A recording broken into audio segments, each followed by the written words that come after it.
Last week we watched Tim, our design director, on his hunt for the Ashen Priest, a necromancer responsible for the slaughter of his order, the Burning Dawn. Tim's close to locating the Ashen Priest. However, instead of finishing this quest in single player, we're going to create a dungeon crawl and have Ross Gardner, our technical director, join Tim as dungeon master. Ross is now customizing the dungeon crawl, selecting difficulty and size, along with specific tile and monster sets. He has decided to locate the Ashen Priest in a Durgar stronghold, deep within the Underdark. Typically, Drow and Durgar do not work together, but Ross has them working in an alliance to serve the Ashen Priest. Ross is actually the DM of our weekly tabletop D&D campaign, and while he's a fair DM, he does like to provide a challenge for his players. Stay close. We don't know what to expect down here. Monsters, traps, treasure, that sort of thing? Well, yes, that. You are now looking through the eyes of the Dungeon Master. The Dungeon Master's pointer is represented by a magical wisp on the player's screen, so players always know when the DM is near. The Dungeon Master's primary resource is DM Threat, which is generated by interacting with the players and providing them with a challenge. DMs can spend Threat to customize the experience for players, using it to change encounters, place traps, spawn monsters, and lock doors, all in real time. While Tim continues to explore the dungeon, Ross quickly moves from room to room to see what he's got to work with.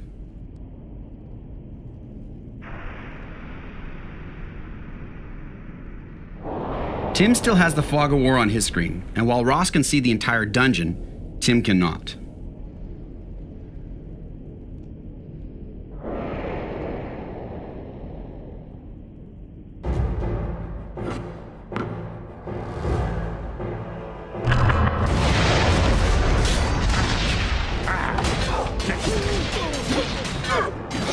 Ross has noticed a great room to set up an ambush. However, he needs to buy some time, so he's going to spend some Threat to lock this door and place a few traps to keep Tim busy.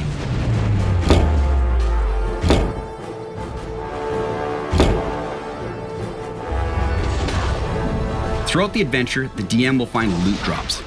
DM loot keeps things fun for the DM and unpredictable for the players.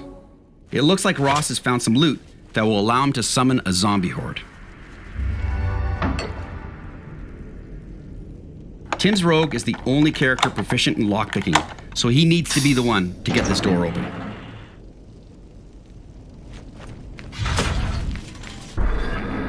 While Tim deals with these traps, Ross is going to set up his ambush. You see that trap? First off, Ross spends some Threat and changes the encounter to ambush. Got it. The red circle represents the ambush trigger. These spiders will spawn when Tim enters that trigger. Ross relocates the spiders to create his ideal ambush, and then spawns some drow to use for bait.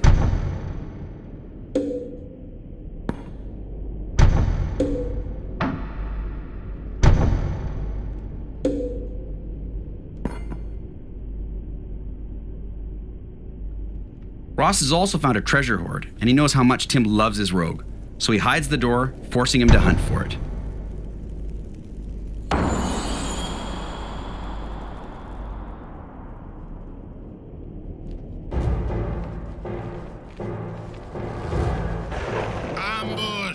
It looks like Tim's fallen for the bait.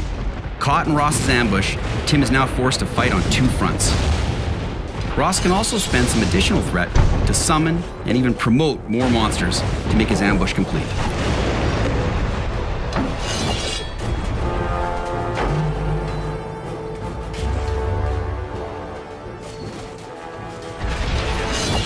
I'm seriously hurt, you guys.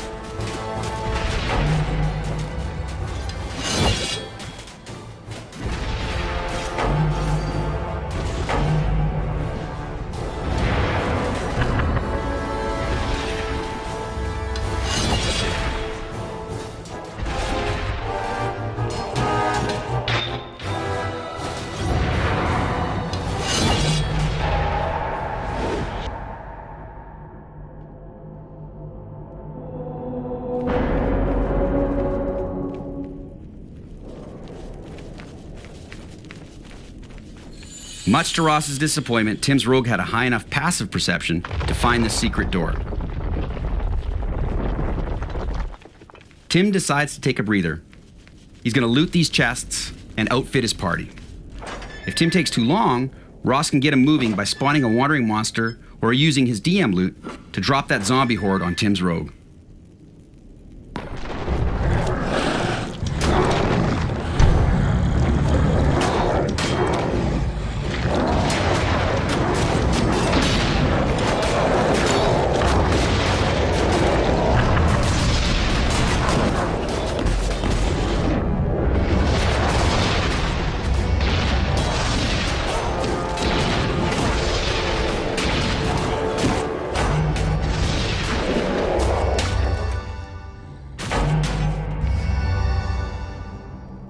Taking the hint, Tim gets moving.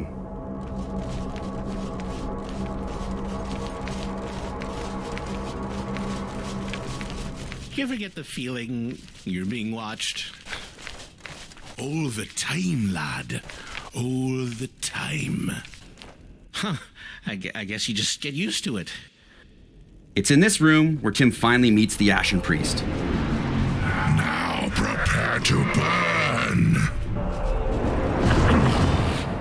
The Ashen Priest and his minions are a tough fight, especially when Ross takes direct control of the Ashen Priest. Ross now has direct access to the Ashen Priest's spells, including Flame Door, which allows him to teleport around the room.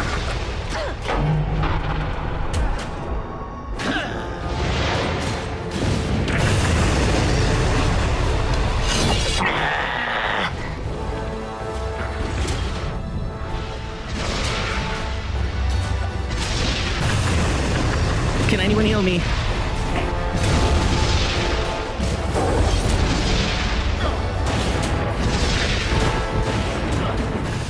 We saw Ross summon and promote creatures earlier, but he can actually do the opposite. He can demote creatures, even remove them to better balance the fight.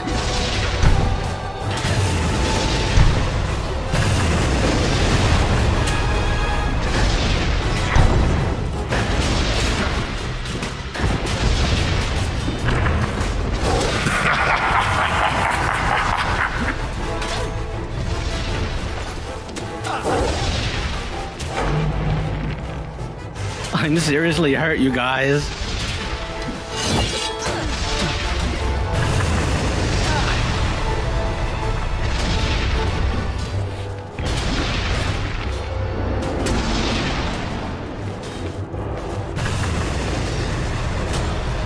Can anyone heal me?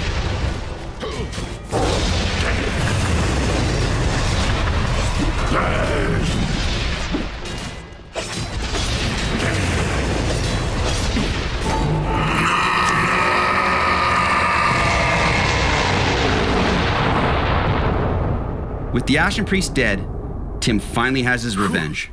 After all that, I could use a drink. Drinks at the tavern? First round's on me. We focused a lot on showing you how gameplay works with DM, but that's really just the tip of the iceberg. We have a lot more to show in the coming months, including campaign creation. Sword Coast Legends, an RPG that enables players to experience the magic of playing D&D together. We hope you enjoyed this two-part look into Sword Coast Legends. Thank you for watching.